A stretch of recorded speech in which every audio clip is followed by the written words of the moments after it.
ಹುಡುಕಾಟ ಪ್ರಾರಂಭಿಸಿದ್ದು within 2 hours ಒಳಗಡೆನೆ ಸೌಜನ್ಯ ಸಿಗ್ತಾಳೆ. ಆದ್ರೆ ಶವ ಆಗಿ ಅವಳ ಕೈಗಳನ್ನ ಅವಳದೇ ದುಪಟ್ಟ ಅಂಡ್ ID ಕಾರ್ಡ್ ಇಂದ ಮರಕ್ಕೆ ಕಟ್ಟಿರ್ತಾರೆ. And most brutal part is ಅವಳ ಯೋನಿ, ಅವಳ ಏನಿತ್ತ ಅದ್ರ ಒಳಗಡೆ 6 ಇಂಚ್ ಮಣ್ಣು ತುಂಬಿರ್ತಾರ. ಓ ಬಿಡಪ್ಪ, ನಮ್ ಪೊಲೀಸ್ ಅವ್ರಿಗೆ ತಮ್ಮ ಡ್ಯೂಟಿ ಮೇಲೆ ಎಷ್ಟೊಂದು ನಿಷ್ಠೆ ಇದೆ, ಒಂದೇ ದಿನದಲ್ಲಿ ಆರೋಪಿನ ಹಿಡಿದ್ಬಿಟ್ರಲ್ಲ ಅಂತ ಪೊಲೀಸ್ ಅವ್ರ ಮೇಲೆ ಫುಲ್ ಒಂಥರ ಹೊಗಳ್ತಾ ಇರ್ತಾರೆ.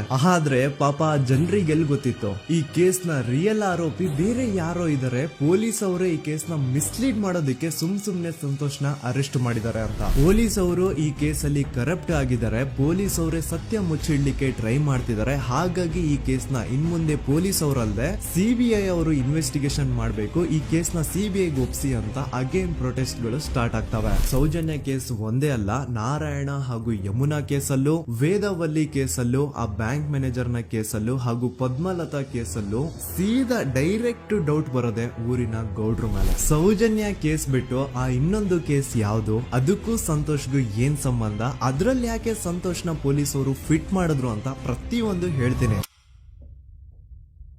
ನಾನು ಈ ಚಾನೆಲ್ ನ ಸ್ಟಾರ್ಟ್ ಮಾಡ್ದಾಗಿಂದ one of the most requested video ಬಂದು ಸೌಜನ್ಯ ಕೇಸ್ ಬಗ್ಗೆ. ಸರಿ, ನಮ್ ದೂತ ಸಭೆಯ ಪ್ರಜೆಗಳು ಇಷ್ಟೊಂದು ಕೇಳ್ತಿದಾರಲ್ಲ, ಈ ಒಂದು ಕೇಸ್ ಬಗ್ಗೆ ವಿಡಿಯೋ ಮಾಡುವ ಅಂತ ಸೌಜನ್ಯ ಕೇಸ್ ಬಗ್ಗೆ ನಾನು ರಿಸರ್ಚ್ ಸ್ಟಾರ್ಟ್ ಮಾಡ್ದೆ. ಅಂಡ್ ಟ್ರಸ್ಟ್ ಮೀ, ಎಷ್ಟೊಂದು ಕಾಂಪ್ಲೆಕ್ಸ್ ಈ ಒಂದು ಕೇಸ್ ಇದೆ ಅಂತಂದ್ರೆ ನನ್ ತಲೆನೇ ಕೆಟ್ಬಿಡ್ತು. ಬಟ್ ಡೋಂಟ್ ವರಿ, ನಿಮ್ಗಂತೂ ಪ್ರತಿ ಒಂದನ್ನ ತುಂಬಾ ಸಿಂಪಲ್ ಆಗಿ ಅರ್ಥ ಮಾಡಿಸ್ತೀನಿ. ಅನ್ಕೊಳ್ಳಿ, ಒಂದು ಊರು, ಆ ಊರಲ್ಲಿ ಒಂದು ಗೌಡ್ರ ಕುಟುಂಬ ಇದೆ. ಅಂಡ್ ಆ ಗೌಡ್ರ ಕುಟುಂಬ ತುಂಬಾನೇ ಪವರ್ಫುಲ್, ಲೈಕ್ ನಾವು ಮೂವೀಸ್ ಅಲ್ಲಿ ನೋಡ್ತೀವಲ್ಲ ಹಂಗೆ. ಸೊ ಗೌಡ್ರು ಊರು ಬಂದು ಧರ್ಮಸ್ಥಳ ಅಂತ, ಆ ಒಂದು ಊರಲ್ಲಿ ಇವ್ರಿಗೆ ಸಖತ್ ಕಂಟ್ರೋಲ್ ಇರುತ್ತೆ. ಈವನ್ ಅದೇ ಒಂದು ರೀಜನ್ ಅಲ್ಲಿ ಇರುವಂತಹ ಒಂದು ತುಂಬಾನೇ ಪಾಪ್ಯುಲರ್ ದೇವಸ್ಥಾನನು ಸಹ ಇವರೇ ಕಂಟ್ರೋಲ್ ಮಾಡ್ತಿರ್ತಾರೆ. ಆ ಒಂದು ದೇವಸ್ಥಾನ ಇಂದ ಈ ಗೌಡ್ರ ಕುಟುಂಬಕ್ಕೆ ಎಷ್ಟೊಂದು ದುಡ್ಡು ಬರ್ತಾ ಇರುತ್ತೆ ಅಂತಂದ್ರೆ, ಅದೇ ದುಡ್ಡಲ್ಲಿ ಇವರು ಬೇಜನ್ ಪ್ರೈವೇಟ್ ಪ್ರೈಮರಿ ಅಂಡ್ ಹೈಸ್ಕೂಲ್ಸ್ ನ ಸ್ಥಾಪನೆ ಮಾಡಿರ್ತಾರೆ, ಬೇಜನ್ ಪ್ರೈವೇಟ್ ಮೆಡಿಕಲ್ ಕಾಲೇಜಸ್ ಇರ್ತವೆ, ಅಂಡ್ ಬೇಜನ್ ಪ್ರೈವೇಟ್ ದೊಡ್ಡ ದೊಡ್ಡ ಹಾಸ್ಪಿಟಲ್ಸ್ ಇರ್ತವೆ. ಒಟ್ಟಲ್ಲಿ ಹೇಳ್ಬೇಕು ಅಂತಂದ್ರೆ ದುಡ್ಡಿನ ಸುರಿಮಳೆ ಇವ್ರಿಗೆ. ನೋಡಿ, ನಮ್ಮ ಭಾರತ ದೇಶದಲ್ಲಿ ಒಂದು ಕಾನೂನು ಇದೆ, ದ ರಿಲಿಜಿಯಸ್ ಎಂಡೋಮೆಂಟ್ ಆಕ್ಟ್ 1863 ಅಂತ. ಬೇಸಿಕಲಿ ಈ ಒಂದು ಕಾನೂನು ಏನ್ ಹೇಳುತ್ತೆ ಅಂತಂದ್ರೆ, ಭಾರತದಲ್ಲಿ ಯಾವ್ದೆಲ್ಲ ಹಿಂದೂ ಟೆಂಪಲ್ಸ್ ಇದಾವೋ ಅವೆಲ್ಲ ಗವರ್ಮೆಂಟ್ ಪ್ರಾಪರ್ಟಿ. ಆ ಹಿಂದೂ ಟೆಂಪಲ್ಸ್ ನ ಮ್ಯಾನೇಜ್ಮೆಂಟ್ ಎಲ್ಲ ಗವರ್ಮೆಂಟ್ ಕೈಗೆ ಹೋಗಿ ಗವರ್ಮೆಂಟ್ ಡಿಸೈಡ್ ಮಾಡುತ್ತೆ ಆ ಮ್ಯಾನೇಜ್ಮೆಂಟ್ ಅಲ್ಲಿ ಯಾರ್ ಕೆಲ್ಸಕ್ಕೆ ಇರಬೇಕು, ಯಾರ್ ಕೆಲ್ಸಕ್ಕೆ ಇರಬಾರ್ದು, ಅಂಡ್ ಆ ಟೆಂಪಲ್ ಇಂದ ಬರ್ತಿರುವಂತಹ ಡೊನೇಷನ್ ಅಮೌಂಟ್ ನ ಏನ್ ಮಾಡ್ಬೇಕು ಅಂತ. ಸೊ ಈ ಒಂದು ಕಾನೂನಿನ ಪ್ರಕಾರ ಗವರ್ಮೆಂಟ್ ಇಂಡಿಯಾದಲ್ಲಿ ಇರುವಂತಹ ಆಲ್ಮೋಸ್ಟ್ ಎಲ್ಲಾ ಹಿಂದೂ ಟೆಂಪಲ್ಸ್ ನ ತನ್ನ ಕಂಟ್ರೋಲ್ ಅಲ್ಲಿ ತಗೋತಾ ಇರ್ಬೇಕಾದ್ರೆ ಗವರ್ಮೆಂಟ್ ಅಫಿಷಿಯಲ್ಸ್ ಧರ್ಮಸ್ಥಳ ಶ್ರೀ ಮಂಜುನಾಥ ದೇವಸ್ಥಾನಕ್ಕೂ ರೀಚ್ ಔಟ್ ಮಾಡ್ತಾರೆ. ಅಂಡ್ ಆಗ ಇಷ್ಟು ದಿನ ಟೆಂಪಲ್ ನ ಕಂಟ್ರೋಲ್ ಮಾಡ್ತಿದ್ದಂತಹ ಆ ಗೌಡ್ರು ಕುಟುಂಬ ಏನ್ ಹೇಳುತ್ತೆ ಗೊತ್ತಾ, ಇಲ್ಲ ಇದು ಹಿಂದೂ ಟೆಂಪಲ್ ಅಲ್ಲ, ಇದು ಜೈನ್ ಫ್ಯಾಮಿಲಿಗೆ ಬಿಲಾಂಗ್ ಮಾಡುವಂತಹ ಒಂದು ಪ್ರೈವೇಟ್ ಟೆಂಪಲ್ ಅಂತ ಹೇಳ್ತಾರೆ. ನಾನ್ ಇಷ್ಟು ದಿನ ಧರ್ಮಸ್ಥಳ ಶ್ರೀ ಮಂಜುನಾಥ ದೇವಸ್ಥಾನ ಒಂದು ಹಿಂದೂ ಟೆಂಪಲ್ ಅಂತ ಅನ್ಕೊಂಡಿದ್ದೆ, ಆದ್ರೆ ಈಗಷ್ಟೇ ನನಗೂ ಗೊತ್ತಾಗಿದ್ದು ಇದು ಹಿಂದೂ ಟೆಂಪಲ್ ಅಲ್ಲ, ಇದು ಒಂದು ಜೈನ್ ಫ್ಯಾಮಿಲಿಗೆ ಬಿಲಾಂಗ್ ಮಾಡುವಂತಹ ಪ್ರೈವೇಟ್ ಜೈನ್ ಟೆಂಪಲ್ ಅಂತ. ಸೊ ಹೀಗಾಗಿ ಗವರ್ಮೆಂಟ್ ಅಫಿಷಿಯಲ್ಸ್ ಏನೂ ಮಾಡಕ್ಕಾಗದೆ ಇವತ್ತಿನವರೆಗೂ ಈ ಒಂದು ಧರ್ಮಸ್ಥಳ ಶ್ರೀ ಮಂಜುನಾಥ ದೇವಸ್ಥಾನನ ಒಂದು ಪ್ರೈವೇಟ್ ಟ್ರಸ್ಟ್ ನಡೆಸ್ಕೊಂಡು ಹೋಗ್ತಿದೆ. ಅಂಡ್ ಆ ಪ್ರೈವೇಟ್ ಟ್ರಸ್ಟ್ ನ ಓನರ್ ಯಾರು, ಅದೇ ಗೌಡ್ರ ಕುಟುಂಬ. ನೋಡಿ, ನಾನು ಈ ವಿಡಿಯೋದಲ್ಲಿ ಯಾರ್ದು ರಿಯಲ್ ನೇಮ್ಸ್ ನ ಬಳಸ್ತಿಲ್ಲ. ಪ್ರೀವಿಯಸ್ಲಿ ಬೇರೆ ಯೂಟ್ಯೂಬರ್ಸ್ ತಮ್ಮ ವಿಡಿಯೋಸ್ ಅಲ್ಲಿ ರಿಯಲ್ ನೇಮ್ಸ್ ನ ಬಳಸಿದ್ದಾರೆ ಅನ್ನೋ ಒಂದೇ ಒಂದು ಕಾರಣಕ್ಕೆ ಅವ್ರ ವಿಡಿಯೋಸ್ ನ ಡಿಲೀಟ್ ಮಾಡಿಸಿದ್ದಾರೆ. ಸೊ ಅವ್ರ ಜೊತೆ ಆಗಿದ್ದು ನನ್ ಜೊತೆ ಆಗೋದ್ ಬೇಡ, ಸತ್ಯ ಮುಚ್ಚೋಗೋದು ನನ್ಗೆ ಇಷ್ಟ ಇಲ್ಲ. ಹಾಗಾಗಿ ನಾನಿಲ್ಲಿ ರಿಯಲ್ ನೇಮ್ಸ್ ನ ಬಳಸ್ತಿಲ್ಲ. ಆದ್ರೆ ನಾನು ಯಾರನ್ನ ಪಾಯಿಂಟ್ ಔಟ್ ಮಾಡಿ ಹೇಳ್ತಿದ್ದೀನಿ ಅನ್ನೋದು ಮಾತ್ರ ನಿಮಗೆ ತುಂಬಾ ಕ್ಲಿಯರ್ಲಿ ಅರ್ಥ ಆಗುತ್ತೆ. Don't worry.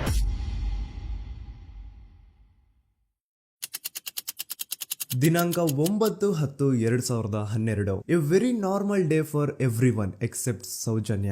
ಧರ್ಮಸ್ಥಳ ಹತ್ರ ಇರುವಂತಹ ಪಂಗಳ್ ಅನ್ನೋ ಒಂದು ಸಣ್ಣ ಹಳ್ಳಿಗೆ ಬಿಲಾಂಗ್ ಮಾಡುವಂತಹ ಸೌಜನ್ಯ ತುಂಬಾನೇ ಒಳ್ಳೆ ಹುಡುಗಿ. SDM ಕಾಲೇಜ್ ಆಫ್ ಉಜ್ರಿಯಲ್ಲಿ 2nd PUC ಓದ್ತಿದ್ದಂತಹ ಇವಳು ತುಂಬಾನೇ ಬ್ರೈಟ್ ಸ್ಟೂಡೆಂಟ್ ಕೂಡ. ಸೊ ಒಂದು ದಿನ ಅಂದ್ರೆ 9 ಅಕ್ಟೋಬರ್ 2012 ಬೆಳಿಗ್ಗೆ 7:30-8 ಗಂಟೆ ಹಾಗೆ ಆಸ್ ಯೂಶುವಲ್ ತನ್ನ ಕಾಲೇಜ್ ಹೋಗೋದಕ್ಕೆ ರೆಡಿ ಆಗ್ತಿರ್ತಾಳೆ. ಅವತ್ತು ಮಂಗಳವಾರದ ದಿನ ಅಂಡ್ ಅವತ್ತು ಲೋಕಲ್ ಫೆಸ್ಟಿವಲ್ ಬೇರೆ ಇರುತ್ತೆ, ಹೊಸ ಅಕ್ಕಿ ಅಂತ. ಈ ಒಂದು ಲೋಕಲ್ ಫೆಸ್ಟಿವಲ್ ದಿನ ಮನೆ ಒಳಗಡೆ ಏನೇ ಅಡುಗೆ ಮಾಡಿದ್ರು ಹೊಸ ಅಕ್ಕಿನೇ ಬಳಸಬೇಕು. ಸೊ ಹೊಸ ಅಕ್ಕಿ ತಂದು ಬ್ರೇಕ್ಫಾಸ್ಟ್ ನ ರೆಡಿ ಮಾಡೋಷ್ಟ್ರಲ್ಲಿ ಸೌಜನ್ಯ ಅವ್ರ ತಾಯಿ ತುಂಬಾ ಲೇಟ್ ಮಾಡ್ತಾರೆ. ಸೊ ಕಾಲೇಜ್ಗೆ ಲೇಟ್ ಆಗ್ತಿದೆ ಅಂತ ಈ ಸೌಜನ್ಯ ಟಿಫಿನ್ ಸಹ ಮಾಡದೆ ಹಾಗೆ ಹೋಗ್ತಾಳೆ. ಅವಳ ತಲೆಯಲ್ಲಿ ಏನಿತ್ತು ಅಂತಂದ್ರೆ, ಹೆಂಗೋ ಇವತ್ತು ಲೋಕಲ್ ಫೆಸ್ಟಿವಲ್ ಬೇರೆ ಇದೆ, ಹಾಗಾಗಿ ಮೇ ಬಿ ಕಾಲೇಜು ಬೇಗ ಬಿಡ್ಬೋದು, ಸೊ ಮಧ್ಯಾಹ್ನ ಡೈರೆಕ್ಟ್ ಮನೆಗೆ ಬಂದು ಊಟ ಮಾಡುವ ಬಿಡು ಅಂತ ಅವಳು ಅನ್ಕೊಂಡಿರ್ತಾಳೆ. ಆದ್ರೆ ಕಾಲೇಜ್ ಹೋಗಾದ್ಮೇಲೆ ಗೊತ್ತಾಗುತ್ತೆ ಅವತ್ತು ಅವಳಿಗೆ ಸ್ಪೆಷಲ್ ಕ್ಲಾಸಸ್ ಬೇರೆ ಇದೆ ಅಂತ. ಅಂತ. ಸೌಜನ್ಯ ಬ್ರೇಕ್ಫಾಸ್ಟ್ ಕೂಡ ಮಾಡಿರಲ್ಲ ಅಂಡ್ ಲಂಚ್ ಬಾಕ್ಸ್ ಕೂಡ ತಂದಿರಲ್ಲ. ಹಾಗಾಗಿ ಲಂಚ್ ಟೈಮ್ ಅಲ್ಲಿ ಸೌಜನ್ಯನ ಒಬ್ಳು ಫ್ರೆಂಡ್ ಜಾನ್ವಿ ತಾನ್ ತಂದಿರುವಂತಹ ಲಂಚ್ ಬಾಕ್ಸ್ ಅಲ್ಲಿ ಒಂದಿಷ್ಟು ಲಂಚ್ ನ ಆಫರ್ ಮಾಡ್ತಾಳ. ಆದ್ರೆ ಸೌಜನ್ಯ ಪರವಾಗಿಲ್ಲ ನೀನ್ ತಿನ್ನು, ನಾನ್ ಮನೆಗೆ ಹೋಗ್ಬಿಟ್ಟು ಊಟ ಮಾಡ್ಕೊಂತೀನಿ ಅಂತ ಹೇಳ್ತಾಳ. ಸುಮಾರು ಮಧ್ಯಾಹ್ನದ 3:45ಕ್ಕೆ ಕಾಲೇಜ್ ಬಿಡುತ್ತೆ. ಸೌಜನ್ಯ ಕಾಲೇಜ್ ಇಂದ ಬಸ್ ಅಲ್ಲಿ ಬಂದು ನೇತ್ರಾವತಿ ಬಸ್ ಸ್ಟಾಪ್ ಹತ್ರ ಇಳ್ಕೋತಾಳ. ಅವಳ ಜೊತೆ ಅವಳ ಕ್ಲಾಸ್ ಮೇಟ್ಸ್ ಅಂಡ್ ಫ್ರೆಂಡ್ಸ್ ಎಲ್ಲ ಇರ್ತಾರೆ. ಸೊ ಅವ್ರಿಗೆಲ್ಲ ಬಾಯ್ ಹೇಳ್ಬಿಟ್ಟು ಸೌಜನ್ಯ ತನ್ನ ಮನೆ ಕಡೆಗೆ ಹೊರಡ್ತಾಳ. ನೇತ್ರಾವತಿ ಬಸ್ ಸ್ಟಾಪ್ ಇಂದ ಸೌಜನ್ಯ ಮನೆಗೆ 20 ಮಿನಿಟ್ಸ್ ನ ವಾಕ್ ಇರುತ್ತೆ. ಮ್ಯಾಕ್ಸ್ ಟು ಮ್ಯಾಕ್ಸ್ 30 ಮಿನಿಟ್ ಹಿಡಿಬಹುದು. ಸೊ ಸೌಜನ್ಯ ನಡ್ಕೊಂಡು ಮನೆ ಕಡೆಗೆ ಹೋಗ್ತಾ ಇರ್ತಾಳೆ. ಒಂದ್ ಸ್ವಲ್ಪ ದೂರದಲ್ಲಿ ಪ್ರಕೃತಿ ಹಾಸ್ಪಿಟಲ್ ಅಂತ ಒಂದಿರುತ್ತೆ. ಅಲ್ಲಿನ ಸೆಕ್ಯೂರಿಟಿ ಗಾರ್ಡ್ ಸೌಜನ್ಯ ನಡ್ಕೊಂಡು ಹೋಗ್ತಾ ಇರೋದನ್ನ ನೋಡ್ತಾನೆ ಕೂಡ. ನಂತರ ಸೌಜನ್ಯ ಒಂದು 10 ನಿಮಿಷ ಹಂಗೆ ಮುಂದೆ ನಡ್ಕೊಂಡು ಹೋಗಾದ್ಮೇಲೆ ಸೌಜನ್ಯಗೆ ತನ್ನ ಮಾವ ಸಿಗ್ತಾರ. ಅವರು ಸೌಜನ್ಯನ ನೋಡಿ ಮಾತಾಡಿಸ್ತಾರೆ. ಯಾಕಮ್ಮ ಕಾಲೇಜಿಂದ ಇಷ್ಟು ಲೇಟ್ ಬರ್ತಿದ್ಯಾ ಅಂತ ಕೇಳ್ತಾರ. ಆಗ ಸೌಜನ್ಯ ಇಲ್ಲ ಮಾವ, ಕಾಲೇಜಲ್ಲಿ ಸ್ಪೆಷಲ್ ಕ್ಲಾಸ್ ಇತ್ತು ಹಾಗಾಗಿ ಲೇಟ್ ಆಗ್ಬಿಡ್ತು ಅಂತ ಹೇಳಿ ಒಂದೆರಡು ಮಾತಾಡಿಸಿ ನಂತರ ತನ್ನ ಮನೆ ಕಡೆ ತಾನು ಹೊರಡ್ತಾಳ. ಈಗ ಆ ಒಂದು ಪಾಯಿಂಟ್ ಇಂದ ಸೌಜನ್ಯಗೆ ತನ್ನ ಮನೆ ಹೋಗ್ಲಿಕ್ಕೆ 10 ನಿಮಿಷ ಬೇಕು. ಮ್ಯಾಕ್ಸ್ ಟು ಮ್ಯಾಕ್ಸ್ 20 ಮಿನಿಟ್ ಅನ್ಕೊಳ್ಳಿ. 3:45ಕ್ಕೆ ಕಾಲೇಜ್ ಬಿಟ್ರೆ ಅರೌಂಡ್ 4:30ಗೆ ಮನೇಲಿ ಇರ್ಬೇಕಾಗಿದ್ದು ಹುಡುಗಿ 6:30 7 ಗಂಟೆ ಆಗಿದ್ರು ಮನೆಗ್ ಸೇರಿರಲ್ಲ. ಸೊ ಮನೇಲಿ ಸೌಜನ್ಯ ಅವ್ರ ತಾಯಿಗೆ ಟೆನ್ಷನ್ ಸ್ಟಾರ್ಟ್ ಆಗುತ್ತೆ. ಏನಪ್ಪಾ ಈ ಹುಡುಗಿ ಎಷ್ಟೊತ್ತಾದ್ರೂ ಇನ್ನು ಮನೆಗ್ ಬಂದಿಲ್ವಲ್ಲ ಅಂತ. ಸೊ ಅವ್ರೇನ್ ಮಾಡ್ತಾರೆ, ಸೌಜನ್ಯ ಅವ್ರ ತಂದೆ ಕಾಲ್ ಮಾಡ್ಬಿಟ್ಟು ರೀ ಹಿಂಗೆ 3:30 4 ಗಂಟೆಗೆ ಕಾಲೇಜಿಂದ ಮನೆಗ್ ಬರ್ತಿದ್ದಿದ್ ನಮ್ ಹುಡುಗಿ ಇವತ್ತು 7 ಗಂಟೆ ಆದ್ರೂ ಇನ್ನು ಮನೆಗ್ ಬಂದಿಲ್ಲ, ನೀವು ಸ್ವಲ್ಪ ಬೇಗ ಮನೆಗ್ ಬಂದು ವಿಚಾರಿಸಿ ಅಂತ ಗಾಬ್ರಿಲಿ ಹೇಳ್ತಾರ. ಸರಿ ಅಂತ ಸೌಜನ್ಯ ಅವ್ರ ತಂದೆ ಮನೆಗ್ ಬಂದ್ಬಿಟ್ಟು ಸೌಜನ್ಯನ ಫ್ರೆಂಡ್ಸ್ ಕ್ಲಾಸ್ ಮೇಟ್ಸ್ ಯಾರ್ದೆಲ್ಲ ಅವ್ರ ಹತ್ರ ನಂಬರ್ ಇರುತ್ತೋ ಅವ್ರಿಗೆಲ್ಲ ಕಾಲ್ ಮಾಡ್ಬಿಟ್ಟು ಸೌಜನ್ಯ ಬಗ್ಗೆ ಕೇಳ್ತಾರ. ನಮ್ ಹುಡುಗಿ ಏನಾದ್ರೂ ನಿಮ್ ಮನೆಗ್ ಬಂದಿದ್ದಾಳ ಅಮ್ಮ ಅಂತ. ಆದ್ರೆ ಸೌಜನ್ಯನ ಫ್ರೆಂಡ್ಸ್ ಅಂಡ್ ಕ್ಲಾಸ್ ಮೇಟ್ಸ್ ಎಲ್ಲ ಇಲ್ಲ ಅಂಕಲ್ ನಮ್ ಮನೆಗಂತೂ ಸೌಜನ್ಯ ಏನು ಬಂದಿಲ್ಲ, ಅವಳು ಬಸ್ ಸ್ಟಾಪ್ ಇಂದ ಸೀದಾ ನಿಮ್ ಮನೆ ಕಡೆಗೇನೆ ಹೊರಟ್ಲಲ್ವಾ, ಯಾಕೆ ಇನ್ನೂ ಬಂದಿಲ್ವಾ ಅಂತ ಕೇಳ್ತಾರ. ಆಗ ಸೌಜನ್ಯ ಅವ್ರ ತಂದೆ ಇಲ್ಲಮ್ಮ ಬಂದಿಲ್ಲ ಹಾಗಾಗಿನೇ ಕಾಲ್ ಮಾಡಿರೋದು ಅಂತ ಹೇಳಿ ಕಾಲ್ ಕಟ್ ಮಾಡ್ತಾರ. ದೆನ್ ಸೌಜನ್ಯ ಅವ್ರ ತಂದೆ ಸೌಜನ್ಯ ಅವ್ರ ಮಾವ ಕಾಲ್ ಮಾಡ್ತಾರ. ಅಳಿಯ ಎಲ್ಲಿದ್ಯಾ, ನನ್ ಮಗಳು ಇನ್ನು ಮನೆಗ್ ಬಂದಿಲ್ಲ, ನೀನೇನಾದ್ರೂ ಅವಳನ್ನ ನೋಡ್ದ ಅಂತ ಕೇಳ್ತಾರ. ಆ ಕಡೆಯಿಂದ ಅವರು ಸೌಜನ್ಯನ ಮಾವ ಹೇಳ್ತಾರೆ, ಹ್ಞೂ ನಾನ್ ನೋಡ್ದೆ 4:15 ಹಾಗೆ ಆ ಹುಡುಗಿ ಕಾಲೇಜಿಂದ ಬರ್ಬೇಕಾದ್ರೆ ನನಗ್ ಕಾಣಿಸಿದ್ಲು, ನಾನ್ ಸ್ವಲ್ಪ ಮಾತಾಡ್ದೆ ಅವಳ ಹತ್ರ, ಅದಾದ್ಮೇಲೆ ಅವಳು ಮನೆ ಕಡೆ ಹೋದ್ಲಲ್ಲ, ಯಾಕೆ ಇನ್ನೂ ಬಂದಿಲ್ವಾ ಅಂತ ಅವರೇ ಉಲ್ಟಾ ಕ್ವಶನ್ ಕೇಳ್ತಾರ. ಈ ಕಡೆ ಸೌಜನ್ಯ ಅವ್ರ ತಂದೆ ಇಲ್ಲ 7 ಗಂಟೆ ಆದ್ರೂ ಮಗು ಇನ್ನು ಮನೆಗ್ ಬಂದಿಲ್ಲ, ನಮ್ಗೆ ಯಾಕೋ ತುಂಬಾ ಗಾಬರಿ ಆಗ್ತಿದೆ, ನೀನೊಂದ್ ಕೆಲ್ಸ ಮಾಡು ನಮ್ಮವ್ರನ್ನೆಲ್ಲ ಸೇರ್ಸು ಎಲ್ರೂ ಸೇರಿ ಹುಡುಕುವ ಅವಳನ್ನ ಅಂತ ಸುಮಾರು ರಾತ್ರಿ 7 ಗಂಟೆಯಿಂದ ಹಿಡಿದು 11 ಗಂಟೆವರೆಗೂ ಸೌಜನ್ಯನ ಮನೆಯವರು ಅಂಡ್ ಊರಿನ ಜನ 200-300 ಜನ ಸೇರ್ಕೊಂಡು ಸೌಜನ್ಯನ ಹುಡುಕ್ತಾರೆ. ಆದ್ರೆ ಸೌಜನ್ಯನ ಒಂದು ಸುಳಿವು ಸಿಗಲ್ಲ. ಸೊ ಕೊನೆಗೆ ಸಹಾಯ ಕೇಳ್ತಾ ರಾತ್ರಿ 11 ಗಂಟೆ ಹಾಗೆ ಸೌಜನ್ಯನ ತಂದೆ ತಾಯಿ ಅಂಡ್ ಊರಿನ ಜನ ಎಲ್ಲ ಬೆಳ್ತಂಗಡಿ ಪೊಲೀಸ್ ಸ್ಟೇಷನ್ ಹತ್ರ ಹೋಗ್ತಾರ. ಅಲ್ಲಿ ಪೊಲೀಸ್ ಅವ್ರ ಹತ್ರ ಕಾಲೇಜ್ ಹೋಗಿದ್ ನಮ್ ಹುಡುಗಿ ಇಷ್ಟೊತ್ತಾದ್ರೂ ಇನ್ನು ಮನೆಗ್ ಬಂದಿಲ್ಲ, ಎಷ್ಟು ಹುಡುಕಿದ್ರು ಸಿಗ್ತಾ ಇಲ್ಲ, ಸೊ ಪ್ಲೀಸ್ ಒಂದು ಮಿಸ್ಸಿಂಗ್ ರಿಪೋರ್ಟ್ ನ ಫೈಲ್ ಮಾಡಿ ನಮ್ ಹುಡುಗಿನ ಹುಡುಕೊಡಿ ಅಂತ ಕೇಳ್ಕೊತಾರ. ಆದ್ರೆ ಪೊಲೀಸ್ ಅವರು ಒಪ್ಪಲ್ಲ. ಇಲ್ಲ ಯಾವುದೇ ಪರ್ಸನ್ ಮಿಸ್ಸಿಂಗ್ ಆದ್ರೆ ಆಫ್ಟರ್ 24 ಅವರ್ಸ್ ಆದ್ಮೇಲೆನೆ ರಿಪೋರ್ಟ್ ಫೈಲ್ ಮಾಡಕ್ಕಾಗೋದು. ಸೊ ನೀವ್ ಒಂದ್ ಕೆಲ್ಸ ಮಾಡಿ, ಈಗ ಮನೆಗ್ ಹೋಗಿ ನಾಳೆ ಬೆಳಿಗ್ಗೆವರೆಗೂ ನೋಡಿ, ನಾಳೆ ಬೆಳಿಗ್ಗೆವರೆಗೂ ನಿಮ್ ಮಗಳು ನಿಮ್ ಮನೆಗ್ ಬಂದಿಲ್ಲ ಅಂತಂದ್ರೆ ಆಗ ಬಂದ್ಬಿಟ್ಟು ಮಿಸ್ಸಿಂಗ್ ರಿಪೋರ್ಟ್ ನ ಫೈಲ್ ಮಾಡಿಸಿ ಅಂತ ಹೇಳಿ ಕಳಿಸ್ತಾರ. ಆಗ ಆಲ್ಮೋಸ್ಟ್ ಮಿಡ್ ನೈಟ್ ಆಗಿರೋದ್ರಿಂದ ಅಂಡ್ ಮಳೆ ಬೇರೆ ತುಂಬಾ ಜೋರಾಗಿ ಬರ್ತಾ ಇರುತ್ತೆ. ಸೊ ಈ ಸಿಚುವೇಶನ್ ಅಲ್ಲಿ ಸೌಜನ್ಯನ ಹುಡುಕ್ಲಿಕ್ಕೆ ಆಗಲ್ಲ. ನಾಳೆ ಬೆಳಿಗ್ಗೆ ಸೇರ್ಕೊಂಡು ಅಗೇನ್ ಎಲ್ರು ಸೌಜನ್ಯನ ಹುಡುಕುವ ಅಂತ ಸೌಜನ್ಯನ ಮನೆಯವರು ಅಂಡ್ ಊರಿನ ಜನ ಎಲ್ರು ತಮ್ಮ ಮನೆಗೆ ಹೋಗ್ಬಿಡ್ತಾರ. ನೆಕ್ಸ್ಟ್ ದಿನ ಅಂದ್ರೆ 10 ಅಕ್ಟೋಬರ್ 2012 ಬುಧವಾರದ ದಿನ ಬೆಳಿಗ್ಗೆ 10 ಗಂಟೆ ಹಾಗೆ ಸೌಜನ್ಯನ ಮನೆಯವರು ಅಂಡ್ ಊರಿನ 200-300 ಜನ ಸೇರ್ಕೊಂಡು ಅಗೇನ್ ಸೌಜನ್ಯಗೋಸ್ಕರ ಹುಡುಕಾಟ ಸ್ಟಾರ್ಟ್ ಮಾಡ್ತಾರ. ಹುಡುಕಾಟ ಪ್ರಾರಂಭಿಸಿದ್ದು ವಿತಿನ್ 2 ಅವರ್ಸ್ ಒಳಗಡೆನೆ ಸೌಜನ್ಯ ಸಿಗ್ತಾಳೆ. ಆದ್ರೆ ಶವ ಆಗಿ ಆ 200-300 ಊರಿನ ಜನ ಎಲ್ಲ ಸೇರ್ಕೊಂಡು ಏನ್ ಸೌಜನ್ಯನ ಹುಡುಕ್ತಾ ಇದ್ರು ಅದರಲ್ಲಿ ಯಾರೋ ಒಬ್ರಿಗೆ ಸೌಜನ್ಯನ ಮನೆಯಿಂದ ಕೇವಲ 10 ನಿಮಿಷ ದೂರದಲ್ಲಿರುವಂತಹ ಒಂದು ಹಳ್ಳನ ದಡದಲ್ಲಿ ಸೌಜನ್ಯನ ಮೃತದೇಹ ಸಿಗುತ್ತಾ. ಈಗ ಸತ್ತಿರುವಂತಹ ಸೌಜನ್ಯನ ಡೆಡ್ ಬಾಡಿ ಯಾವ ಒಂದು ಕಂಡೀಷನ್ ಅಲ್ಲಿ ಇತ್ತು ಅಂತ ಹೇಳ್ತೀನಿ, ಸ್ವಲ್ಪ ಗಮನ ಇಟ್ಟು ಕೇಳಿಸ್ಕೊಳ್ಳಿ. ಅವಳ ಕೈಗಳನ್ನ ಅವಳದೇ ದುಪಟ್ಟ ಅಂಡ್ ID ಕಾರ್ಡ್ ಇಂದ ಮರಕ್ಕೆ ಕಟ್ಟಿರ್ತಾರ. ಅವಳ ಬಾಡಿ ಎಲ್ಲ ನೇಕೆಡ್ ಇರುತ್ತೆ, ಮೈ ಮೇಲೆ ಸರಿಯಾದ ಬಟ್ಟೆ ಇರಲ್ಲ, ಮೈ ಮೇಲೆ ಮಲ್ಟಿಪಲ್ ಕಟ್ ಮಾರ್ಕ್ಸ್ ಇರುತ್ತೆ, ತುಂಬಾ ಜೋರಾಗಿ ಹೊಡೆದಿರುವಂತಹ ಗಾಯಗಳು ಮೈ ಮೇಲೆ ಎದ್ದು ಕಾಣಿಸ್ತಿರ್ತವೆ. ಅವಳ ರಿಪ್ಸ್ ಎದೆ ಭಾಗದ ಮೂಳೆಗಳೆಲ್ಲ ಮುರಿದು ಹೋಗ್ಬಿಟ್ಟಿರ್ತವೆ. And most brutal part is ಅವಳ ಯೋನಿ, ಅವಳ ಏನಿತ್ತು ಅದ್ರ ಒಳಗಡೆ 6 ಇಂಚ್ ಮಣ್ಣು ತುಂಬಿರ್ತಾರ. ಆ ಬಾಡಿ ಕಂಡೀಷನ್ ನ ನೋಡಿದಾದ್ಮೇಲೆ ಒಂದಂತೂ ತುಂಬಾ ಕ್ಲಿಯರ್ ಆಗಿ ಅರ್ಥ ಆಗುತ್ತೆ, ಅವಳನ್ನ ಯಾರೋ ತುಂಬಾ ಫೋರ್ಸ್ಫುಲಿ ಮಾಡಿ ನಂತರ ನಿರ್ದಯವಾಗಿ ಸಾಯಿಸಿದ್ದಾರೆ ಅಂತ. ಇಲ್ಲಿ ಕ್ರಿಮಿನಲ್ಸ್ ನ ಬುದ್ಧಿವಂತಿಕೆ ನೋಡಿ ಪೊಲೀಸ್ ಅವ್ರಿಗೆ ಏನೂ ಸುಳಿವು ಸಿಗ್ಬಾರ್ದು ಅಂತ ಅವಳ ಯೋನಿ ಒಳಗಡೆ 6 ಇಂಚ್ ಅಷ್ಟು ಮಣ್ಣು ತುಂಬ ಹೋಗಿರ್ತಾರೆ. ಸೊ ದೆನ್ ಪೊಲೀಸ್ ಅವ್ರಿಗೆ ವಿಷಯ ಗೊತ್ತಾಗುತ್ತೆ. ಅವರು ಸ್ಪಾಟ್ ಗೆ ಬಂದು ಸೌಜನ್ಯನ ಬಾಡಿನ ರಿಕವರ್ ಮಾಡಿ ಆ ಒಂದು ಸ್ಪಾಟ್ ನ ಕಂಪ್ಲೀಟ್ ಸೀಸ್ ಮಾಡ್ತಾರೆ. ಒಬ್ಳು ಸಾಮಾನ್ಯ ಮಿಡಲ್ ಕ್ಲಾಸ್ ಹುಡುಗಿ, ಒಬ್ಳು ವೆರಿ ಬ್ರೈಟ್ ಸ್ಟೂಡೆಂಟ್ ನ ಈ ಮಟ್ಟಿಗೆ ಇಷ್ಟು ನಿರ್ದಯವಾಗಿ ಸಾಯಿಸಿರೋದು ಯಾರು? ಇನ್ ಕೇಸ್ ಏನಾದ್ರೂ ಈ ಕ್ರೈಮ್ ಮಾಡಿದವನು ಸಿಕ್ಕಿ ಬಿದ್ರೆ ಅವನ್ನ ಸುಮ್ನೆ ಬಿಡಬಾರ್ದು ಅಂತ ಜನ ಆಕ್ರೋಶ ವ್ಯಕ್ತಪಡಿಸ್ತಾರೆ. ಅಂಡ್ ಗೆಸ್ ವಾಟ್, ನಮ್ ಪೊಲೀಸ್ ಅವರು ಇಷ್ಟೊಂದು ಫಾಸ್ಟ್ ಆಗಿ ಇನ್ವೆಸ್ಟಿಗೇಷನ್ ಕಂಪ್ಲೀಟ್ ಮಾಡ್ತಾರೆ ಅಂತ ನಾನಂತೂ ಎಕ್ಸ್ಪೆಕ್ಟ್ ಮಾಡಿರ್ಲಿಲ್ಲ. ಅಂಡ್ ಈವನ್ ಈ ಒಂದು ವಿಷಯದಿಂದ ಊರಿನ ಜನನು ಶಾಕ್ ಆಗ್ತಾರೆ. ಸೌಜನ್ಯ ಬಾಡಿ ಸಿಕ್ಕಿದ್ದ ನೆಕ್ಸ್ಟ್ ದಿನ ಅಂದ್ರೆ 11 ಅಕ್ಟೋಬರ್ 2012 ಸಂಜೆ 5 ಗಂಟೆ ಹಾಗೆ ಯಾರು ಸೌಜನ್ಯನ ಪಂಡು ಮರ್ಡರ್ ಮಾಡಿದ್ನೋ ಆ ಕ್ರಿಮಿನಲ್ ಕೂಡ ಸಿಕ್ಕಿ ಬೀಳ್ತಾನೆ. ಈಗ ನೀವು ಥಿಂಕ್ ಮಾಡ್ಬೋದು, ಸೌಜನ್ಯನ ಯಾರು ಮರ್ಡರ್ ಮಾಡಿದ್ರು ಅಂಡ್ ಯಾರ ಕ್ರೈಮ್ ನ ಮಾಡಿದ್ರು ಅವನು ನೆಕ್ಸ್ಟ್ ದಿನಾನೇ ಸಿಕ್ಕಿ ಬಿದ್ದ. ಹಾಗಿದ್ರೆ ಈ ಕೇಸ್ ಯಾವಾಗ್ಲೂ ಕ್ಲೋಸ್ ಆಗ್ಬಿಡ್ಬೇಕಿತ್ತು. ಆದ್ರೂ ಸ್ಟಿಲ್ ಇವತ್ತಿನ ದಿನವರೆಗೂ ಯಾಕೆ ಈ ಕೇಸ್ ಪದೇ ಪದೇ ನ್ಯೂಸ್ ಅಲ್ಲಿ ಬರುತ್ತೆ ಅಂದ್ರೆ, ನಮ್ ದೂತ ಸಭೆಯ ಪ್ರಜೆಗಳೇ ರೆಡಿ ಆಗಿ, ಆರೋಪಿ ಸಿಕ್ಕಾದ್ಮೇಲೆ ಈ ಕೇಸು ಕ್ಲೋಸ್ ಆಗಿಲ್ಲ. ಆಕ್ಚುಲಿ ಈ ಕೇಸು ಓಪನ್ ಆಗಿದ್ದೆ ಈಗ. ನೋಡಿ, ಸೌಜನ್ಯನ ಬಾಡಿ ಸಿಕ್ಕಿದ್ದು ನೆಕ್ಸ್ಟ್ ದಿನ ಅಂದ್ರೆ 11 ಅಕ್ಟೋಬರ್ 2012. PSI ಯೋಗೇಶ್ ಅವರು ಯಾರನ್ನ ಈ ಕೇಸಲ್ಲಿ ಅರೆಸ್ಟ್ ಮಾಡಿದ್ರು ಅಂದ್ರೆ ಆತನ ಹೆಸರು ಬಂದು ಸಂತೋಷ್ ರಾವ್. 28-29 ವಯಸ್ಸಿರುವಂತಹ Santosh Rao first of all ಧರ್ಮಸ್ಥಳದವನು ಅಲ್ವೇ ಅಲ್ಲ, ಅವನು ಶೃಂಗೇರಿ ಅವನು. ಸಂತೋಷ್ ರಾವ್ ನ ತಂದೆ ಸ್ಕೂಲ್ ಟೀಚರ್ ಅಂಡ್ ತಾಯಿ ಹೌಸ್ ವೈಫ್. ಸಂತೋಷ್ ಮೊದ್ಲಿಂದನೂ ಒಂದ್ ಸ್ವಲ್ಪ ಮೆಂಟಲಿ ಇಲ್ಲಿರೋದ್ರಿಂದ ಅವನಿಗೆ ವಿದ್ಯೆ ಬರಹ ಅನ್ನೋದು ತಲೆಗೆ ಹೋಗಿರಲ್ಲ. ಹಾಗಾಗಿ ಅವನು ಶೃಂಗೇರಿಯಲ್ಲಿ ಒಂದು ಹೋಟೆಲ್ ಅಲ್ಲಿ ಕೆಲಸ ಮಾಡ್ತಿರ್ತಾನೆ. ಮೆಂಟಲಿ ಅನ್ಸ್ಟೇಬಲ್ ಇದ್ರೂ ಸಹ ಈತನಿಗೆ ದೇವ್ರ ಮೇಲೆ ಬಹಳ ನಂಬಿಕೆ ಇರುತ್ತೆ. ಹಾಗಾಗಿ ತಿಂಗಳಿಗೆ ಒಮ್ಮೆ ಆದ್ರೂ, ಅಟ್ಲೀಸ್ಟ್ 2 ತಿಂಗಳಿಗೆ ಒಮ್ಮೆ ಆದ್ರೂ ಈತ ಯಾವ್ದಾದ್ರು ಒಂದು ಪುಣ್ಯಕ್ಷೇತ್ರಕ್ಕೆ ವಿಸಿಟ್ ಮಾಡಿ ಬರ್ತಿರ್ತಾನೆ. ಹಾಗೇನೆ ಈ ಸತಿನೂ ಸಹ ಈತ ಧರ್ಮಸ್ಥಳಕ್ಕೆ ಬಂದಿರ್ತಾನೆ. ಇವನು ಧರ್ಮಸ್ಥಳಕ್ಕೆ ಬಂದಿದ್ದು ದಿನಾಂಕ 9 ಅಕ್ಟೋಬರ್ 2012. ಈ ದಿನಾಂಕನ ಸ್ವಲ್ಪ ನೋಟ್ ಮಾಡಿ ಇಟ್ಕೊಳ್ಳಿ, ಯಾಕಂತಂದ್ರೆ ಮುಂದೆ ಈ ಕೇಸಲ್ಲಿ ಇದೇ ಮೇಜರ್ ಟರ್ನಿಂಗ್ ಪಾಯಿಂಟ್. ಸೊ ಸೌಜನ್ಯನ ಡೆತ್ ಆಗಿಂತ ಒಂದು ದಿನ ಹಿಂದೆ ಧರ್ಮಸ್ಥಳಕ್ಕೆ ಬಂದಿರುವಂತಹ ಸಂತೋಷ್ ರಾವ್ಗೆ ಎಲ್ಲನೂ ಉಳ್ಕೊಳ್ಳಿಕ್ಕೆ ಹೋಟೆಲ್ ಅಲ್ಲಿ ಅಥವಾ ಲಾಡ್ಜ್ ಅಲ್ಲಿ ರೂಮ್ ಸಿಗಲ್ಲ. ರೀಸನ್ ಇಷ್ಟೇ, ಸಂತೋಷ್ ರಾವ್ ನೋಡ್ಲಿಕ್ಕೆ ಸ್ವಲ್ಪ ಮೆಂಟಲಿ ಅನ್ಸ್ಟೇಬಲ್ ಪರ್ಸನ್ ತರ ಇರ್ತಾನೆ. ಅವನ ಅವತಾರ, ಅವನ ವೇಷಭೂಷಣ ಅಷ್ಟು ಸರಿ ಇರಲ್ಲ. ಹಾಗಾಗಿ ಇವನ್ಗೆ ಯಾವುದೇ ಒಂದು ಹೋಟೆಲ್ ಅಲ್ಲಿ ಅಥವಾ ಲಾಡ್ಜ್ ಅಲ್ಲಿ ಎಲ್ಲಿನೂ ರೂಮ್ ಸಿಗಲ್ಲ. ಸೊ ಉಳ್ಕೊಳ್ಳೋಕೆ ಜಾಗ ಸಿಗದೆ ಇವನೇನ್ ಮಾಡ್ತಾನೆ, ಅಲ್ಲೇ ಹತ್ರದಲ್ಲಿರುವಂತಹ ಬಾಹುಬಲಿ ಬೆಟ್ಟಕ್ಕೆ ಹೋಗಿ ಅಲ್ಲಿರುವಂತಹ ಬಾಹುಬಲಿ ಸ್ಟ್ಯಾಚ್ಯೂ ಹತ್ರನೇ ಆಶ್ರಯ ತಗೊಳ್ತಾನೆ. ಅಂಡ್ 1-2 ದಿನ ಅವನು ಅಲ್ಲೇ ಉಳ್ಕೋತಾನೆ ಕೂಡ. ಡೇ ಟೈಮ್ ಅಲ್ಲಿ ಧರ್ಮಸ್ಥಳಕ್ಕೆ ಬಂದು ಧರ್ಮಸ್ಥಳ ಶ್ರೀ ಮಂಜುನಾಥ ದೇವಸ್ಥಾನದಲ್ಲಿದ್ದು ಅಲ್ಲೇ ಪ್ರಸಾದ ಊಟ ಎಲ್ಲ ಮಾಡಿ ನಂತರ ನೈಟ್ ಆಗ್ತಿದ್ದಂಗೆ ಬಾಹುಬಲಿ ಬೆಟ್ಟಕ್ಕೆ ಹೋಗಿ ಆ ಸ್ಟ್ಯಾಚ್ಯೂ ಹತ್ರನೇ ಮಲ್ಕೊಳ್ತಿರ್ತಾನೆ. ಸೊ ಒಂದು ದಿನ ಅಂದ್ರೆ 11 ಅಕ್ಟೋಬರ್ 2012 ಸಂಜೆ 5 ಗಂಟೆ ಹಾಗೆ ಈ ಸಂತೋಷ್ ರಾವ್ ತನ್ನ ಪಾಡಿಗೆ ತಾನು ಆ ಬೆಟ್ಟದ ಮೇಲೆ ಕೂತ್ಕೊಂಡು ಸೀನರೀಸ್ ನ ಎಂಜಾಯ್ ಮಾಡ್ತಾ ಇರಬೇಕಾದ್ರೆ ಯಾರೋ ಅದೇ ಊರಿನ 5 ಜನ ಕಿಡಿಗೇಡಿಗಳು ಬಂದು ಇವನ್ ಹತ್ರ ಜಗಳ ತೆಗಿತಾರ.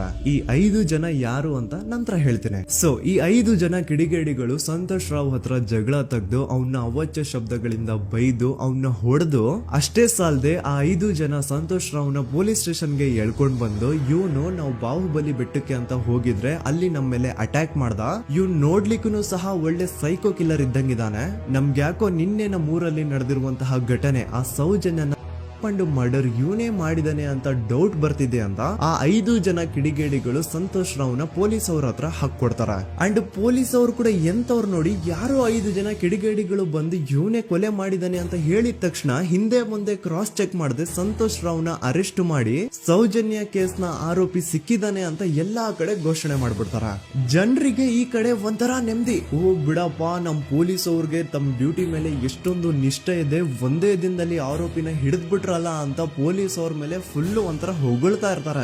ಆದ್ರೆ ಪಾಪ ಜನರಿಗೆ ಎಲ್ಲಿ ಗೊತ್ತಿತ್ತು ಈ ಕೇಸ್ ನ ರಿಯಲ್ ಆರೋಪಿ ಬೇರೆ ಯಾರೋ ಇದಾರೆ, ಪೊಲೀಸ್ ಅವರೇ ಈ ಕೇಸ್ ನ ಮಿಸ್ಲೀಡ್ ಮಾಡೋದಕ್ಕೆ ಸುಮ್ನೆ ಸಂತೋಷ್ ನ ಅರೆಸ್ಟ್ ಮಾಡಿದ್ದಾರೆ ಅಂತ. ಸೊ ಸಂತೋಷ್ ರಾವ್ ಒಂದು ಹುಡುಗಿಯ ರೇಪ್ ಅಂಡ್ ಮರ್ಡರ್ ಕೇಸ್ ಅಲ್ಲಿ ಅರೆಸ್ಟ್ ಆಗಿದ್ದಾನೆ ಅನ್ನೋ ವಿಷಯ ಸಂತೋಷ್ ನ ತಾಯಿಗೆ ಗೊತ್ತಾದಾಗ ಅವ್ರ ಪಾಪ ನೋವಲ್ಲಿ ಕುರ್ಗಿ ಸಾಯ್ತಾರ. ಅಂಡ್ ಇನ್ನು ಅವ್ರ ತಂದೆ ಒಂದು ಕಡೆ ಪಾಪ ಹೆಂಡತಿನ ಕಳ್ಕೊಂಡಿರುವಂತಹ ನೋವು, ಇನ್ನೊಂದು ಕಡೆ ಮಗ ನೋಡಿದ್ರೆ ಯಾವ್ದೋ ಫಾಲ್ಸ್ ಕೇಸ್ ಅಲ್ಲಿ ಅರೆಸ್ಟ್ ಆಗಿದ್ದಾನೆ. ಈ ಕಡೆ ಕೇಸ್ ನ ಇನ್ವೆಸ್ಟಿಗೇಷನ್ ನಡೀತಾ ಇದೆ. ಅಂಡ್ ಇಲ್ಲಿ ನಾನು PSI ಯೋಗೇಶ್ ಅವ್ರ ಬಗ್ಗೆ ಅಂತೂ ಮೆನ್ಷನ್ ಮಾಡ್ಲೇಬೇಕು. ಈ ಪೊಲೀಸ್ ಆಫೀಸರು ಗೊತ್ತಿದ್ದು ಈ ತಪ್ಪನ ಮಾಡಿದ್ರು ಅಥವಾ ಗೊತ್ತಿಲ್ದೇನೆ ಈ ತಪ್ಪನ ಮಾಡಿದ್ರು ನನ್ಗಂತೂ ಗೊತ್ತಿಲ್ಲ.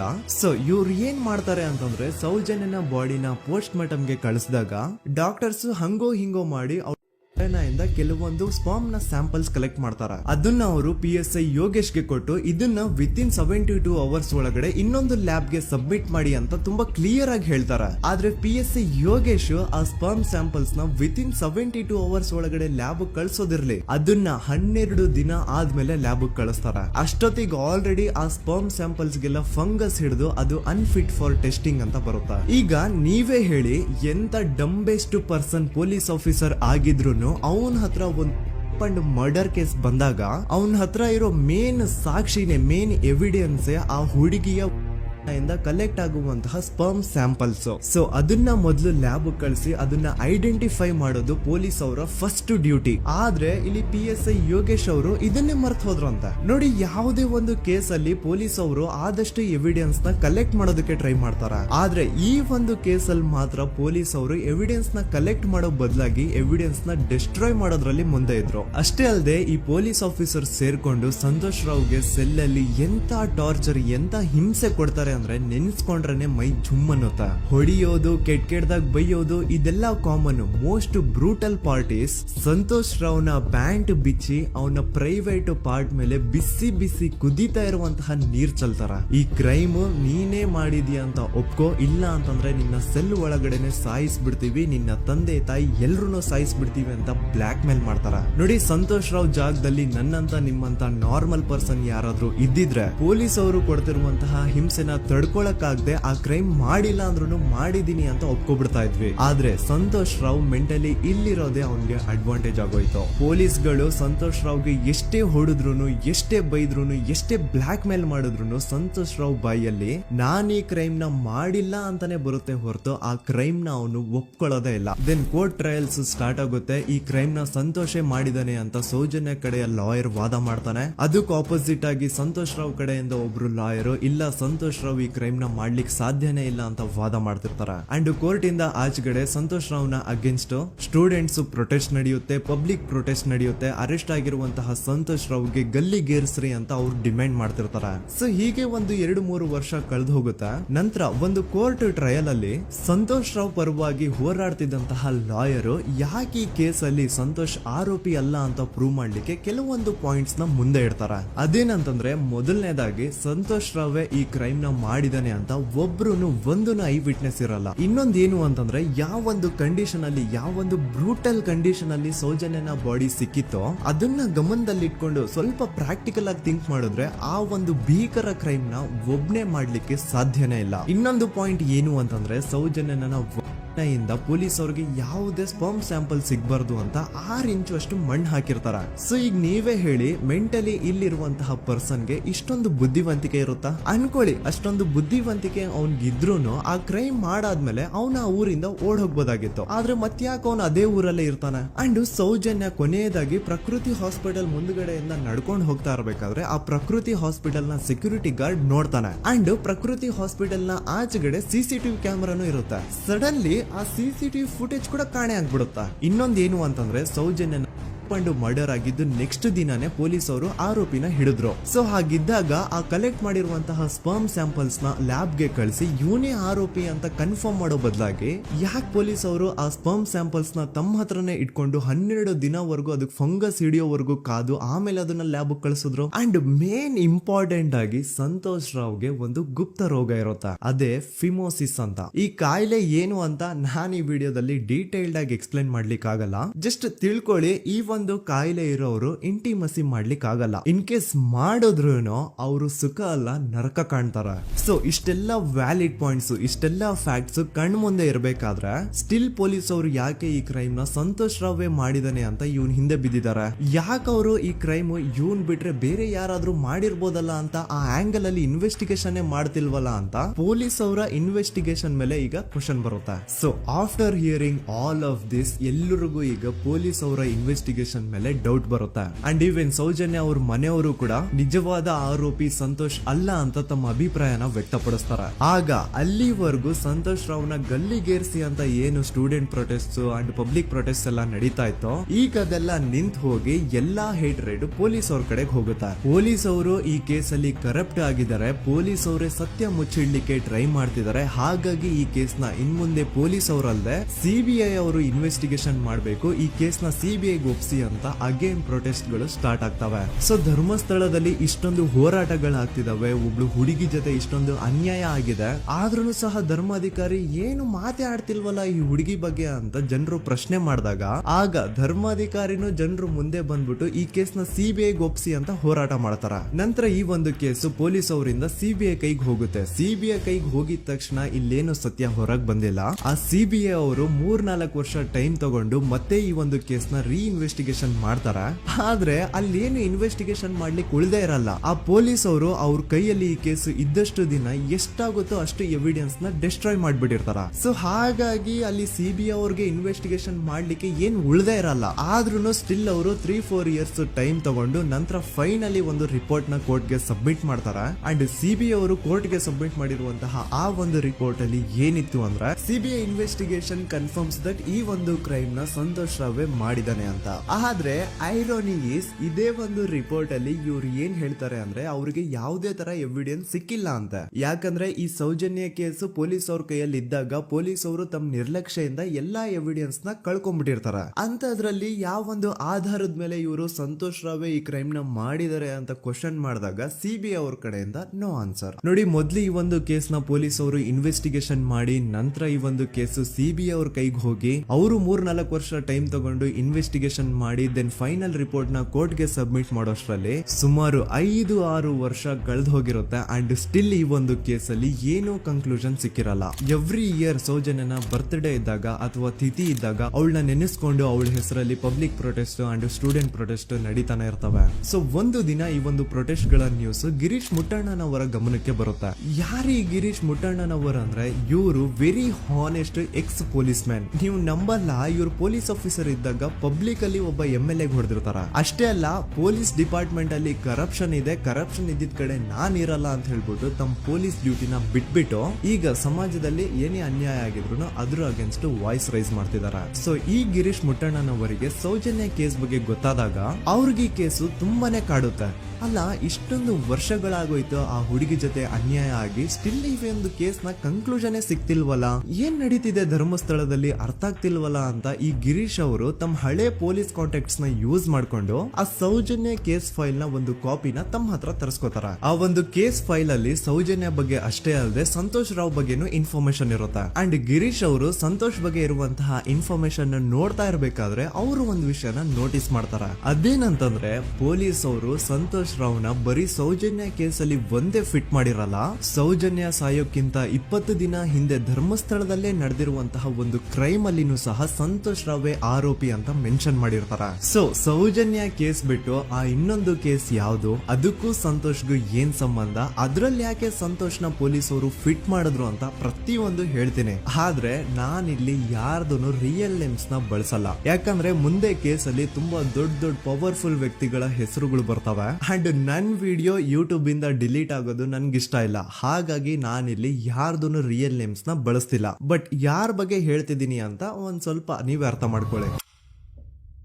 ನೋಡಿ, ಧರ್ಮಸ್ಥಳದಲ್ಲಿ ಮಾಫಿಯಾ ಕೈಂಡ್ ಆಫ್ ನಡೆಸ್ತಿರುವಂತಹ ಒಂದು ವೆರಿ ಪವರ್ಫುಲ್ ಗೌಡ್ರು ಕುಟುಂಬ ಇದೆ. ಇವ್ರ ಹತ್ರ ಬೇಜನ್ ಆಸ್ತಿ, ಬೇಜನ್ ದುಡ್ಡು, ಬೇಜನ್ ಪವರ್, ಬೇಜನ್ ಇನ್ಫ್ಲೂಯೆನ್ಸ್ ಎಲ್ಲಾನು ಇದೆ. ಆ ಊರಲ್ಲಿ ಈ ಗೌಡ್ರು ಕುಟುಂಬದ್ದು ಎಷ್ಟೊಂದು ಕಂಟ್ರೋಲ್ ಇದೆ ಅಂತಂದ್ರೆ ಅವ್ರನ್ನ ಎದುರು ಹಾಕೊಳ್ಳೋರೆ ಯಾರು ಇಲ್ಲ. ಅಂಡ್ ಈ ಒಂದು ಗೌಡ್ರು ಕುಟುಂಬ ಒಂದು ಪ್ರೈವೇಟ್ ಟ್ರಸ್ಟ್ ಹೆಸರಲ್ಲಿ ಒಂದು ವೆರಿ ಪಾಪ್ಯುಲರ್ ದೇವಸ್ಥಾನನ ಸುಮಾರು ವರ್ಷಗಳಿಂದ ತಲೆ ಮಾರುಗಳಿಂದನೂ ನಡ್ಸ್ಕೊಂಡ್ ಬಂದಿರ್ತಾರ. ಅದೇ ಒಂದು ದೇವಸ್ಥಾನದಲ್ಲಿ 60 ವರ್ಷ ವಯಸ್ಸಾಗಿರುವಂತಹ ನಾರಾಯಣ ಅನ್ನೋ ಒಬ್ಬ ವ್ಯಕ್ತಿ ಮಾವುತನಾಗಿ ಕೆಲಸ ಮಾಡ್ತಿರ್ತಾನೆ. ನಾರಾಯಣ ಅವ್ರ ತಂದೆನೂ ಅದೇ ದೇವಸ್ಥಾನದಲ್ಲಿ ಮಾವುತಾಗಿ ಕೆಲಸ ಮಾಡ್ತಾ ಇದ್ರು, ಅವ್ರ ತಂದೆನೂ ಅದೇ ದೇವಸ್ಥಾನದಲ್ಲಿ ಮಾವುತಾಗಿ ಕೆಲಸ ಮಾಡ್ತಾ ಇದ್ರು. ಸೊ ಹೀಗೆ ತಲೆ ಮಾರುಗಳಿಂದ ಮಾವುತ ಆಗಿನೇ ನಾರಾಯಣನ ಕುಟುಂಬ ಆ ಒಂದು ದೇವಸ್ಥಾನದಲ್ಲಿ ಕೆಲಸ ಮಾಡ್ತಾ ಇರುತ್ತೆ. ಸೊ ಒಮ್ಮೆ ತುಂಬಾ ವರ್ಷಗಳ ಹಿಂದೆ ನಾರಾಯಣ ಅವ್ರ ತಂದೆ ಆ ದೇವಸ್ಥಾನದಲ್ಲಿ ಮಾವುತಾಗಿ ಕೆಲಸ ಮಾಡ್ತಾ ಇರ್ಬೇಕಾದ್ರೆ ಆಗಿನ ದೇವಸ್ಥಾನದ ಧರ್ಮಾಧಿಕಾರಿ ಆ ಮಾವುತನ ಕೆಲ್ಸದ ಮೇಲೆ ಇರುವಂತಹ ನಿಷ್ಠೆ, ಅವನ ನಿಯತ್ತು ಅಂಡ್ ತಲೆಮಾರುಗಳಿಂದ ಅವರು ದೇವಸ್ಥಾನಕ್ಕೆ ಸಲ್ಲಿಸ್ತಿರುವಂತಹ ಸೇವೆನ ಮೆಚ್ಚಿ ಆ ಧರ್ಮಾಧಿಕಾರಿ ಆ ನಾರಾಯಣ ಅವ್ರ ತಂದೆ ಆ ಮಾವತನಿಗೆ ಒಂದು ಜಮೀನ್ ಕೊಡ್ತಾರೆ ಆಸ್ ಎ ಗಿಫ್ಟ್ ಆಗಿ. ಸೊ ಈಗ ಫ್ಲಾಶ್ ಬ್ಯಾಕ್ ಇಂದ ಒಂದ್ ಸ್ವಲ್ಪ ಮುಂದೆ ಬರುವ 2010-11ರಲ್ಲಿ ಯಾವೊಂದು ಜಮೀನ್ ಆಗಿನ ಧರ್ಮಾಧಿಕಾರಿ ನಾರಾಯಣ ಅವ್ರ ತಂದೆಗೆ ಆಸ್ ಎ ಗಿಫ್ಟ್ ಆಗಿ ಕೊಟ್ಟಿದ್ರು, ಈಗ ನಾರಾಯಣ ಅವ್ರ ತಂದೆ ಸತ್ ಹೋಗಿ ಆ ಒಂದು ಜಮೀನು ನಾರಾಯಣ ಹೆಸರಿಗೆ ಆಗಿರುತ್ತೆ. ಅಂಡ್ ಆಗಷ್ಟೇ ಗೊತ್ತಾಗುತ್ತೆ ಆ ಜಮೀನ ವೆರಿ ಆಪೋಸಿಟ್ ಒಂದು ದೊಡ್ಡ ಹೈವೇ ಬರ್ತಿದೆ ಅಂಡ್ ಅದರಿಂದ ಜಮೀನ ರೇಟು 10 ಪಟ್ಟು ಜಾಸ್ತಿ ಆಗುತ್ತೆ ಅಂತ. ಸೊ ಈ ವಿಷಯ ಗೊತ್ತಾಗಿ ನೋಡಿ ದಾನ ಮಾಡದಂತಹ ಧರ್ಮಾಧಿಕಾರಿ ಅಂತೂ ಸತ್ ಹೋದ್ರು, ಆದ್ರೆ ಅವ್ರ ಮುಂದಿನ ಪೀಳಿಗೆ ಅವ್ರಿಗೆ ಈ ಜಮೀನ್ ಮೇಲೆ ಕಣ್ಬಿದ್ದು ನಾರಾಯಣ ಅವ್ರ ಹತ್ರ ಆ ಜಾಗನ ವಾಪಸ್ ಕೇಳ್ತಾರ. ಆದ್ರೆ ನಾರಾಯಣ ಕೊಡಲ್ಲ. ಇಲ್ಲ ನಾನ್ ಯಾಕೆ ಕೊಡ್ಲಿ, ನಮ್ ತಂದೆಯಿಂದ ಸಿಕ್ಕಿರುವಂತಹ ಜಮೀನ್ ಇದು, ನಮ್ ತಂದೆಯ ಕೊನೆ ಗುರುತು ಇದು ನನ್ನ ಹತ್ರ ಇರೋದು, ಸೊ ಇದನ್ನ ನಾನ್ ಯಾವ್ದೇ ಕಾರಣಕ್ಕೂ ಬಿಟ್ಕೊಡಲ್ಲ ಅಂತ ಆ ಗೌಡ್ರು ಕುಟುಂಬನ ನಾರಾಯಣ ಎದುರು ಹಾಕೋತಾರ. ಆಗ ಗೌಡ್ರು ಕುಟುಂಬದವ್ರಿಗೆ ಕೋಪ ಬಂದು ಅವ್ರೇನ್ ಮಾಡ್ತಾರೆ ಅಂದ್ರೆ ನಾರಾಯಣ ಮನೆಗೆ ನೀರಿನ ಸಪ್ಲೈ ಇರುತ್ತಲ್ವಾ ಅದನ್ನ ಬಂದ್ ಮಾಡ್ತಾರ, ಎಲೆಕ್ಟ್ರಿಸಿಟಿ ಸಪ್ಲೈನು ಕಟ್ ಆಫ್ ಮಾಡ್ತಾರ, ಊರಲ್ಲಿರುವಂತಹ ಎಲ್ಲಾ ಚರಂಡಿಗಳನ್ನ ಕ್ಲೀನ್ ಮಾಡಿ ಆ ಕಸ ಏನಿರುತ್ತೋ ಅದನ್ನ ತಂದು ನಾರಾಯಣ ಮನೆ ಮುಂದೆ ಹಾಕ್ತಾರ. ಇಷ್ಟೇ ಅಲ್ಲ, ನಾರಾಯಣ ಅವ್ರ ಹೆಂಡತಿ ಮಕ್ಕಳು ಎಲ್ಲಾದ್ರೂ ಆಚೆ ಹೋಗ್ತಾ ಬರ್ತಾ ಇದ್ರೆ ಅವ್ರನ್ನ ಕೆಟ್ಟದಾಗ ಬೈಯೋದು, ಹೊಡ್ಕೊಳ್ಳೋದು, ಬಡ್ಕೊಳ್ಳೋದೆಲ್ಲ ಮಾಡ್ತಿರ್ತಾರ. ಇಷ್ಟೆಲ್ಲ ಆಗ್ತಾ ಇದ್ರು ಸ್ಟಿಲ್ ನಾರಾಯಣ ಮಾತ್ರ ಆ ಜಾಗನ ಬಿಟ್ಕೊಡಲ್ಲ. ಆ ಜಾಗದಗೋಸ್ಕರ ನೀನ್ ಬೇಕಿದ್ರೆ ಇದನ್ನೆಲ್ಲ ಸಹಿಸ್ಕೊಂಡಿರಪ್ಪ, ನಮ್ ಕೈಲಂತೂ ಆಗಲ್ಲ ಅಂತ ನಾರಾಯಣನ ಹೆಂಡತಿ ಮಕ್ಕಳು ಅವನ್ನ ಬಿಟ್ಟು ಬೇರೆ ಊರಿಗೆ ಹೋಗ್ಬಿಡ್ತಾರ. ಈಗ ಮನೆಯಲ್ಲಿ ನಾರಾಯಣ ಅಂಡ್ 45 ವರ್ಷ ವಯಸ್ಸಿರುವಂತಹ ನಾರಾಯಣ ಅವ್ರ ತಂಗಿ ಯಮುನಾ ಅವ್ರು ಮಾತ್ರ ಇಬ್ರೇ ಇರ್ತಾ ಇದ್ರು. ಸೊ ಒಂದೊಳ್ಳೆ ಅವಕಾಶ ನೋಡ್ಕೊಂಡು 21 ಸೆಪ್ಟೆಂಬರ್ 2012 ಮನೆಯಲ್ಲಿ ನಾರಾಯಣ ಹಾಗೂ ಯಮುನಾ ಇರ್ಬೇಕಾದ್ರೆ ಯಾರೋ ಮನೆ ಒಳಗಡೆ ನುಗ್ಗಿ ನಾರಾಯಣನ್ಗೆ ಹೊಡೆದು ಯಮುನಾಗೂ ಸಹ ಹೊಡೆದು ನಂತರ ಅವಳು ಮಾಡಿ ದೆನ್ ನಾರಾಯಣ ಹಾಗೂ ಯಮುನನ ತಲೆನ ಒಂದು ರುಬ್ಬಗುಂಡಿಂದ ಚಚ್ಚಿ ಸಾಯಿಸ್ಬಿಡ್ತಾರ. ಈ ಕೊಲೆ ಆಗಿದ್ದು ಕಳ್ಳತನಗೋಸ್ಕರ ಅಂತ ಪೊಲೀಸ್ ಅವರು ತಮ್ಮ ರಿಪೋರ್ಟ್ ಅಲ್ಲಿ ಬರೀತಾರ. ಆದ್ರೆ ಪಾಯಿಂಟ್ ಏನ್ ಗೊತ್ತಾ, ಆ ಮನೇಲಿ ಒಂದ್ ಸ್ವಲ್ಪನೂ ಹಣ ಆಗ್ಲಿ ಅಥವಾ ಬಂಗಾರ ಆಗ್ಲಿ ಕಳ್ಳತನ ಆಗಿರಲ್ಲ. ಕಳ್ಳತನ ಆಗಿರೋದು ಕೇವಲ ಆ ಮೇನ್ ರೋಡ್ ಅಲ್ಲಿ ಇದ್ದಂತಹ ಪ್ರಾಪರ್ಟಿ ಪೇಪರ್ಸ್. ಎಂತ ಕೋಇನ್ಸಿಡೆನ್ಸ್ ನೋಡಿ, ಯಾವ ಒಂದು ಜಮೀನಿನ ಪತ್ರ ನಾರಾಯಣ ಮನೆಯಿಂದ ಕಳ್ಳತನ ಆಗಿದ್ವೋ ಅದೇ ಒಂದು ಜಮೀನಲ್ಲಿ 10 ವರ್ಷ ಆದ ನಂತರ ಒಂದು ದೊಡ್ಡ ಹೋಟೆಲ್ ಸ್ಥಾಪನೆ ಆಗುತ್ತೆ ಅಂಡ್ ಆ ಹೋಟೆಲ್ ನ ಇನಾಗ್ರೇಷನ್ ಗೆ ಚಿಕ್ಕ ಗೌಡ್ರು ಬರ್ತಾರ. ಸೊ ಈಗೇನು ನಾರಾಯಣ ಹಾಗೂ ಯಮುನನ ಕೊಲೆ ಆಗಿದ್ಯೋ ಇದಾಗಿದ್ದು 20 ದಿನ ಆದ್ಮೇಲೆ ಸೌಜನ್ಯ ಜೊತೆ ಅಂತ ನಿರ್ದಯ ಘಟನೆ ಆಗಿದ್ದು. ಸೊ ಪೊಲೀಸ್ ಅವರು ಸೌಜನ್ಯ ಕೇಸಲ್ಲಿ ಸಂತೋಷ್ ರಾವ್ನ ಫಿಟ್ ಮಾಡೋದಲ್ದೆ ಈ ಒಂದು ನಾರಾಯಣ ಹಾಗೂ ಯಮುನಾ ಕೇಸಲ್ಲೂ ಸಹ ಸಂತೋಷ್ ರಾವ್ನೆ ಫಿಟ್ ಮಾಡಿರ್ತಾರ. ಇಲ್ಲಿ ಡೇಟ್ಸ್ ನ ಸ್ವಲ್ಪ ನೆನ್ಪಿಟ್ಕೊಳ್ಳಿ. ನಾರಾಯಣ ಹಾಗೂ ಯಮುನನ ಕೊಲೆ ಆಗಿದ್ದು 21 ಸೆಪ್ಟೆಂಬರ್ 2012 ಅಂಡ್ ಸಂತೋಷ್ ರಾವ್ ಧರ್ಮಸ್ಥಳ ಬಂದಿದ್ದು 9 ಅಕ್ಟೋಬರ್ 2012, 20 ದಿನ ಆದ್ಮೇಲೆ. ಸೊ ನಾರಾಯಣ ಹಾಗೂ ಯಮುನನ ಕೊಲೆ ಆದಾಗ ಊರಲ್ಲೇ ಇಲ್ದೆ ಎಲ್ಲೋ ಶೃಂಗೇರಿಯಲ್ಲಿ ಯಾವುದೋ ಒಂದು ಹೋಟೆಲ್ ಅಲ್ಲಿ ಕೆಲಸ ಮಾಡ್ತಿದ್ದಂತಹ ಸಂತೋಷ್ ರಾವ್ ಹೇಗೆ ಈ ಒಂದು ಕೇಸಲ್ಲಿ ಆರೋಪಿ ಆಗ್ತಾನೆ? ಸೊ ಇದೇ ಒಂದು ಪಾಯಿಂಟ್ ನ ನೋಟಿಸ್ ಮಾಡಿ ಗಿರೀಶ್ ಮುಟ್ಟಣ್ಣನವರು ಧರ್ಮಸ್ಥಳಕ್ಕೆ ಬಂದು ಸಂತೋಷ್ ನ ಲಾಯರ್ ಜೊತೆ ಡಿಸ್ಕಸ್ ಮಾಡ್ತಾರ. ದೆನ್ ಫೈನಲಿ ಏನೋ ತಪ್ಪು ಮಾಡದೆ ಸುಳ್ಳು ಆರೋಪಗಳಿಂದ ಕರಪ್ಟ್ ಪೊಲೀಸ್ ಆಫೀಸರ್ಸ್ ನ ಮಿಸ್ಲೀಡಿಂಗ್ ಇನ್ವೆಸ್ಟಿಗೇಷನ್ ಇಂದ ಸಂತೋಷ್ ರಾವ್ ತನ್ನ ಜೀವನದ 8-10 ವರ್ಷನ ಜೈಲಲ್ಲಿ ಕಳೆದು ಫೈನಲಿ ರಿಲೀಸ್ ಆಗ್ತಾನೆ. ಒಂಥರ ಈ ಕೇಸಿಂದ ಸಂತೋಷ್ ರಾವ್ನ ಇಡೀ ಲೈಫ್ ಸ್ಪಾಯ್ಲ್ ಆಗೋಯ್ತು. ಈಗ ಸಂತೋಷ್ ರಾವ್ ರಿಯಲ್ ಆರೋಪಿ ಅಲ್ಲ ಅಂತ ಕೋರ್ಟ್ ಅಲ್ಲಿ ಪ್ರೂವ್ ಆಯ್ತು. ಹಾಗಿದ್ರೆ ರಿಯಲ್ ಆರೋಪಿ ಯಾರು? ಪೊಲೀಸ್ ಅವರು ಯಾಕೆ ಕೇಸಲ್ಲಿ ಇಷ್ಟೊಂದು ಅನ್ಫೇರ್ ಇನ್ವೆಸ್ಟಿಗೇಷನ್ ಮಾಡಿದ್ರು? ಯಾರ ರಿಯಲ್ ಹೆಸರನ್ನ ಮುಚ್ಚಿಡ್ಲಿಕ್ಕೆ ಪೊಲೀಸ್ ಆಫೀಸರ್ಸ್ ಈ ಒಂದು ಕೇಸಲ್ಲಿ ಸಂತೋಷ್ ರಾವ್ನ ಸಿಗ್ಹಾಕ್ಸಿದ್ರು? ಇದೆಲ್ಲ ಥಿಂಕ್ ಮಾಡ್ತಾ ಹೋದ್ರೆ ನೋಡಿ ಆ ಊರಲ್ಲಿ ಆ ಪೊಲೀಸ್ ಆಫೀಸರ್ಸ್ಗೆ ಲಂಚ ಕೊಡೋಷ್ಟು, ಒಂದು ಪೊಲೀಸ್ ಇನ್ವೆಸ್ಟಿಗೇಷನ್ ನ ಸ್ಟಾಪ್ ಮಾಡೋಷ್ಟು ಅಥವಾ ಇನ್ವೆಸ್ಟಿಗೇಷನ್ ನ ಮಿಸ್ಲೀಡ್ ಮಾಡೋಷ್ಟು ಇನ್ಫ್ಲುಯೆನ್ಸ್ ಆಗ್ಲಿ, ಪವರ್ ಆಗ್ಲಿ ಅಥವಾ ಮನಿ ಆಗ್ಲಿ ಊರಿನ ಗೌಡ್ರು ಹತ್ರ ಮಾತ್ರ ಇದ್ದಿದ್ದು. ಸೊ ಈಗ ಸಂಶಯದ ಮುಳ್ಳು ಗೌಡ್ರು ಕಡೆ ತಿರುಗುತ್ತಾ. ನೋಡಿ ಪೊಲೀಸ್ ಅವರು ಸುಮ್ನೆ ಸಂತೋಷ್ ರಾವ್ನ ನಾರಾಯಣ ಹಾಗೂ ಯಮುನಾ ಕೇಸಲ್ಲಿ ಫಿಟ್ ಮಾಡಿದ್ರು. ಈಗ ಆ ಒಂದು ಕೊಲೆ ಪ್ರಕರಣಕ್ಕೂ ಸಂತೋಷ್ ರಾವ್ಗೂ ಏನು ಸಂಬಂಧನೇ ಇರ್ಲಿಲ್ಲ. ಹಂಗೆ ಥಿಂಕ್ ಮಾಡಿ ನಾರಾಯಣ ಸತ್ರೆ ಅಥವಾ ಅವನ ತಂಗಿ ಯಮುನಾ ಸತ್ರೆ ಯಾರಿಗ ಅಡ್ವಾಂಟೇಜ್ ಆಗುತ್ತೆ? ಊರಿನ ಗೌಡ್ರಿಗೆ, ಯಾಕಂದ್ರೆ ಅವ್ರಿಗ ಜಮೀನ್ ಸಿಗುತ್ತಾ. ಸೊ ಈಗ ನಾರಾಯಣ ಹಾಗೂ ಯಮುನಾ ಕೇಸಲ್ಲಿ ಸಂತೋಷ್ ರಾವ್ ಆರೋಪಿ ಅಲ್ಲ ಅಂತ ಪ್ರೂವ್ ಆದ್ಮೇಲೆ ಹಾಗಿದ್ರೆ ಆ ಕೊಲೆ ಮಾಡ್ದವ್ರು ಯಾರು ಅಂತ ಹಾಗೆ ಥಿಂಕ್ ಮಾಡಿದ್ರೆ ಗಿರೀಶ್ ಮುಟ್ಟಣ್ಣನವರಿಗೆ ಆ ಊರಿನ ಗೌಡ್ರ ಮೇಲೆ ಡೌಟ್ ಬರುತ್ತೆ. ಅದೇ ಒಂದು ಡೌಟ್ ಅಲ್ಲಿ ಗಿರೀಶ್ ಮುಟ್ಟಣ್ಣನವರು ಮಹೇಶ್ ತಿಮ್ರೊಡ್ಡಿ ಅಂತ ಇನ್ನೊಬ್ರ ಜೊತೆ ಸೇರ್ಕೊಂಡು ಈ ಹಿಂದೆ ಆ ಒಂದು ಊರಲ್ಲಿ ಆ ಧರ್ಮಸ್ಥಳದಲ್ಲಿ ಈ ಊರಿನ ಗೌಡ್ರು ಯಾವ್ದಾವ್ದೆಲ್ಲ ಕ್ರೈಮ್ಗಳು ಮಾಡಿದಾರೆ ಅಂತ ಊರಿನ ಜನರಿಂದ ತಿಳ್ಕೊತಾರ. ನಂತರ ಆ ಊರಿನ ಜನ ಯಾವ್ದಾವ್ದೆಲ್ಲ ಮ್ಯಾಟರ್ಸ್ ಹೇಳಿದ್ರು ಆ ಕೇಸ್ ಫೈಲ್ಸ್ ನೆಲ್ಲ ತಿರುಗಿಸಿ ಮುರುಗಿಸಿ ನೋಡಿದಾಗ ನೀವು ನಂಬಲ್ಲ, ಸೌಜನ್ಯ ಕೇಸ್ ಏನೇನು ಅಲ್ಲ, ಅದಕ್ಕಿಂತ ಭೀಕರ ಕೊಲೆಗಳು ಧರ್ಮಸ್ಥಳದಲ್ಲಿ ಆಗಿವೆ ಅಂಡ್ ಎಲ್ಲಾ ಕೊಲೆಗಳ ಹಿಂದೆ ಗೌಡ್ರು ಕುಟುಂಬದ್ದೇ ಕೈ ಇದೆ ಅಂತ ಎದ್ದು ಕಾಣಿಸುತ್ತೆ. 1977 ವೇದಾವಲ್ಲಿ ಕೇಸ್. ಧರ್ಮಸ್ಥಳ ಹತ್ತಿರ SDM ಪ್ರೈಮರಿ ಅಂಡ್ ಹೈಸ್ಕೂಲ್ ಅಂತ ಒಂದು ಸ್ಕೂಲ್ ಇರುತ್ತೆ ಅಂಡ್ ಈ ಒಂದು ಪ್ರೈವೇಟ್ ಸ್ಕೂಲ್ ಬೇರೆ ಯಾರ್ದು ಅಲ್ಲ, ಆ ಗೌಡ್ರ ಕುಟುಂಬದ. ಈ ಸ್ಕೂಲ್ ಅಲ್ಲಿ 1977 ಅಲ್ಲಿ ವೇದಾವಲ್ಲಿ ಅಂತ ಒಬ್ರು ಟೀಚರ್ ವರ್ಕ್ ಮಾಡ್ತಿರ್ತಾರ. ವೇದಾವಲ್ಲಿ ಆ ಟೀಚರ್ ಜಾಬ್ ಗೆ ತುಂಬಾನೇ ಓವರ್ ಕ್ವಾಲಿಫೈಡ್. ಅವರ ಕ್ವಾಲಿಫಿಕೇಶನ್ಸ್ ನ ಗಮನದಲ್ಲಿ ಇಟ್ಕೊಂಡ್ರೆ ಅವ್ರಿಗೆ HM ಅಥವಾ ಪ್ರಿನ್ಸಿಪಲ್ ನ ಪೋಸ್ಟ್ ಸಿಗ್ಬೇಕು. ಆದ್ರೂ ಸಹ ವೇದಾವಲ್ಲಿ ಆಸ್ ಎ ಟೀಚರ್ ಆಗಿನೇ ಕೆಲಸ ಮಾಡ್ಕೊಂಡು ಹೋಗ್ತಿರ್ತಾರ. ಒಮ್ಮೆ ಏನಾಗುತ್ತೆ, ಸ್ಕೂಲ್ ಅಲ್ಲಿ ಪ್ರಿನ್ಸಿಪಲ್ ನ ಪೋಸ್ಟ್ ಖಾಲಿ ಆಗುತ್ತೆ ಅಂಡ್ ಆ ಒಂದು ಪೋಸ್ಟ್ ಗೆ ಎಲ್ರು ಏನ್ ಅನ್ಕೊಳ್ತಾರೆ, ವೇದಾವಲ್ಲಿನೇ ಸೆಲೆಕ್ಟ್ ಮಾಡೋದು ಅಂತ. ಆದ್ರೆ ವೇದಾವಲ್ಲಿಯ ಕ್ಯಾಸ್ಟ್ ಬೇರೆ ಇದೆ ಅನ್ನೋ ಒಂದೇ ಒಂದು ಕಾರಣಕ್ಕೆ ಆ ಪ್ರಿನ್ಸಿಪಲ್ ನ ಪೋಸ್ಟ್ ವೇದಾವಲ್ಲಿಗೆ ಸಿಗದೆ ಬೇರೆ ಯಾರನ್ನೋ ತಂದು ಕೂರಿಸ್ಬಿಟ್ಟಿರ್ತಾರ. ಇದ್ರಿಂದ ಟೀಚರ್ ವೇದಾವಲ್ಲಿಗೆ ತುಂಬಾ ಕೋಪ ಬಂದು ಅವ್ರ ಸ್ಕೂಲ್ ಮುಂದೆ ಪ್ರೊಟೆಸ್ಟ್ ಮಾಡೋದ್ ಸ್ಟಾರ್ಟ್ ಮಾಡ್ತಾರ ಅಂಡ್ ಈ ವಿಷಯ ಸ್ಕೂಲ್ ನ ಓನರ್ಸ್ ಗೆ ಇಷ್ಟ ಆಗಲ್ಲ. ಸೊ ಅವರು ಆ ಕೋಪನ ಹಾಗೆ ಮನ್ಸಲ್ಲಿ ಇಟ್ಕೊಂಡಿರ್ತಾರ.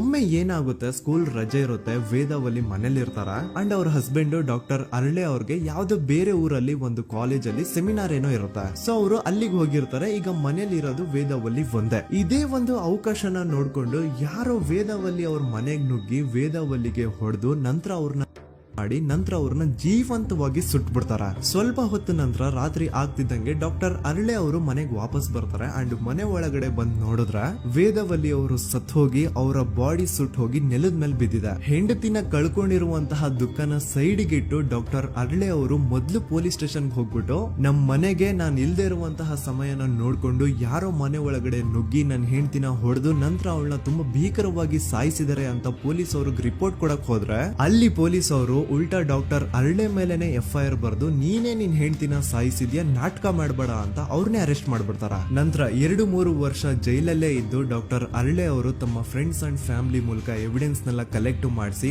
ತಾನ ಕೊಲೆನ ಮಾಡಿಲ್ಲ, ತಾನ್ ತನ್ನ ಹೆಂಡತಿನ ಸಾಯಿಸಿಲ್ಲ ಅಂತ ಕೋರ್ಟ್ ಅಲ್ಲಿ ಪ್ರೂವ್ ಮಾಡ್ಕೊಂಡು ಜೈಲಿಂದ ರಿಲೀಸ್ ಆಗ್ತಾರ. ಸೊ ಈಗ ಡಾಕ್ಟರ್ ಅರಳೆ ಅವರು ಈ ಒಂದು ಕ್ರೈಮ್ ನ ಮಾಡಿಲ್ಲ ಅಂತಂದ್ರೆ ವೇದಾವಲ್ಲಿನ ಅಷ್ಟು ಭೀಕರವಾಗಿ ಸಾಯಿಸಿದವ್ರು ಯಾರು, ಈ ವಿಷಯ ಇವತ್ತಿನವರೆಗೂ ಗೊತ್ತಾಗಿಲ್ಲ.